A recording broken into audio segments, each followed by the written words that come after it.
নমস্কাৰ। আমছু গৰজি উঠিছে। বাংলাদেশী খেদাৰ নামত ভাৰতীয় নাগৰিকক অত্যাচাৰ কৰিছে চৰকাৰে। বাছি বাছি টাৰ্গেট কৰি অত্যাচাৰ কৰা হৈছে এতিয়া সংখ্যালঘু লোকক।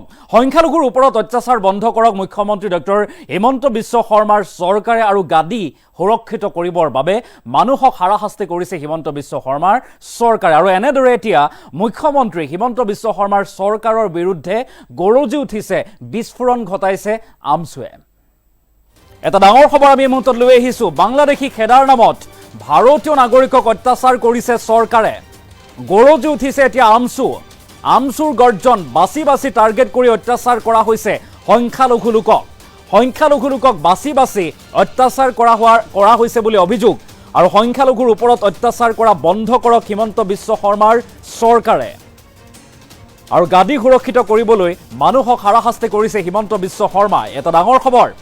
গাদী সুৰক্ষিত কৰিবৰ বাবে হাৰাশাস্তি কৰাৰ অভিযোগ। নীতি নিয়ম নোহোৱাকৈ বাংলাদেশী সজোৱা হৈছে ধৰ্মীয় সংখ্যালঘুক।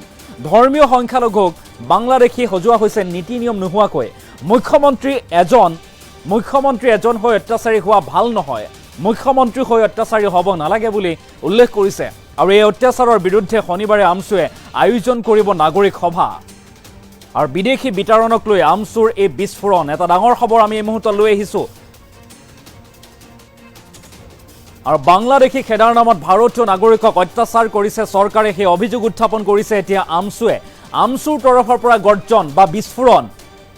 বাছি বাছি টাৰ্গেট কৰা হৈছে টাৰ্গেট কৰি অত্যাচাৰ কৰা হৈছে সংখ্যালঘু লোকক। এনেদৰে এতিয়া আমছুৰ সভাপতি ৰেজাউল কৰিম চৰকাৰে ডাঙৰ মন্তব্য কৰিছে। পুনৰবালৈ কৰিছোঁ, সংখ্যালঘুৰ ওপৰত অত্যাচাৰ কৰা বন্ধ কৰক হিমন্ত বিশ্ব শৰ্মাৰ চৰকাৰে। গাদী সুৰক্ষিত কৰিবৰ বাবে এই পদক্ষেপ লৈছে মুখ্যমন্ত্ৰীগৰাকীয়ে। আৰু তাৰ পাছতেই আমছুৰ গৰ্জন। আমছুৰ তৰফৰ পৰা কোৱা হৈছে বৃহৎ কাৰ্যসূচী, বৃহৎ প্ৰতিবাদী কাৰ্যসূচী ৰূপায়ণ কৰা হ'ব। নীতি নিয়ম নোহোৱাকৈ বাংলাদেশী সজোৱা হৈছে ধৰ্মীয় সংখ্যালঘুক। আৰু মুখ্যমন্ত্ৰী হৈ এনে অত্যাচাৰী মুখ্যমন্ত্ৰী হোৱাটো ভাল নহয় বুলি উল্লেখ কৰিছে। আৰু এই অত্যাচাৰ বন্ধ কৰক। সমান্তৰালভাৱে শনিবাৰে আমছুৱে আয়োজন কৰিব নাগৰিক সভা, সেই কথা উল্লেখ কৰিছে এতিয়া আমছুৰ সভাপতি ৰেজাউল কৰিম চৰকাৰে। মন্তব্য আছে, মন্তব্য আগবঢ়াইছোঁ। ইমান নিৰ্দয়, ইমান হৃদয়হীন, ইমান নিষ্ঠুৰ, ইমান অমানৱীয়, ইমান অত্যাচাৰী মুখ্যমন্ত্ৰী ভাৰতবৰ্ষৰ বুকুত বা কোনো ৰাজনৈতিক নেতা হিমন্ত বিশ্ব শৰ্মাৰ দৰে নেতা জন্মই হোৱা নাই। যে ইমানেই নিষ্ঠুৰ, ইমানেই অমানৱীয়, ইমানেই অত্যাচাৰী শাসক ভাৰতবৰ্ষৰ মানুহে দেখা নাই। গতিকে এই ধৰণৰ নিষ্ঠুৰ অত্যাচাৰী শাসকক মুখ্যমন্ত্ৰীক আমি স্পষ্টভাৱে কৈছোঁ, ৭১ চনৰ ২৫ মাৰ্চত যিসকল অসমত আছে তেওঁলোকক অসমৰ পৰা বিতৰণ কৰিব লাগে। ইয়াত কোনো দ্বিধাবোধ নাই। সদৌ অসম সংখ্যালঘু ছাত্ৰৰ আমছুৱে সদায় সহযোগিতা কৰিব, অসমৰ সংখ্যালঘু ৰাইজে সহযোগিতা কৰিব।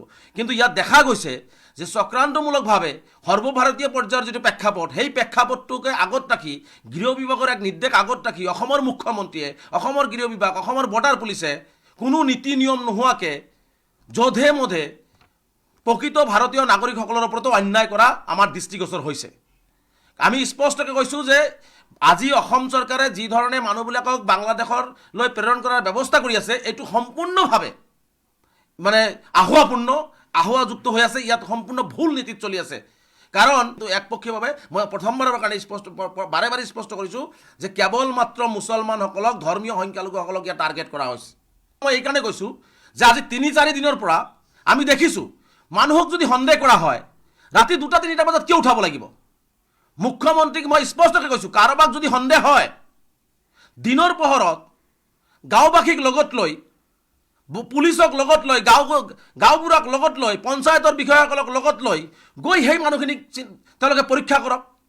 কিন্তু ৰাতি ২টা বজাত, ৩টা বজাত উঠাই লৈ আহিব, পৰিয়ালক তেওঁলোকে নক'ব ক'ত লৈ যোৱা হ'ল, এই কথাবিলাক তেওঁলোকে নকয়। গতিকে আমি সেইকাৰণে অহা শনিবাৰে মুখ্যমন্ত্ৰীয়ে বিদেশী খেদাৰ নামত অসমত যে ধৰ্মীয় সংখ্যালঘুসকলক টাৰ্গেট কৰি অসমৰ ধৰ্মীয় সংখ্যালঘুসকলক যে এই নিৰ্মম অত্যাচাৰ চলোৱা হৈছে, এই কথাবোৰ আলোচনা কৰি পৰৱৰ্তী এক সঠিক আৰু গণতান্ত্ৰিক কঠিন পদক্ষেপ গ্ৰহণ কৰিবৰ কাৰণে আমি গুৱাহাটীত নাগৰিক সভাৰ আয়োজন কৰিছোঁ। আমি কেন্দ্ৰীয় কাৰ্যনিৰ্বাহক সভাও জৰুৰী আয়োজন কৰিছোঁ। শনিবাৰৰ পিছত অসমৰ সংখ্যালঘু সমাজৰ ওপৰত, অসমৰ ধৰ্মীয় সংখ্যালঘুসকলক নীতি নিয়ম বহিৰ্ভূতভাৱে, আইন কানুন নোহোৱাকৈ, আজি যোৱাকালিও দেখিছোঁ ধুবুৰীত বহুত কেইজন মানুহক গ্ৰেপ্তাৰ কৰা হৈছে, তেওঁলোকক ৰাতি উঠাই লৈ আহিছে। ইতিমধ্যে তেওঁলোকক হাইকোৰ্টে গ্ৰেপ্তাৰ কৰিব নোৱাৰিব বুলি, তেওঁলোকক বৰ্ডাৰলৈকে পঠাই দিব নোৱাৰিব বুলি যাতে উল্লেখ কৰাৰ পিছতো সেইসকল মানুহকো কৰা হৈছে। আমি বাৰে বাৰে কৈছোঁ, প্ৰকৃত বাংলাদেশী আছে বাংলাদেশলৈ প্ৰেৰণ কৰক, বাংলাদেশৰ ঘৰলৈ তেওঁলোকে পঠিয়াই দিয়ক।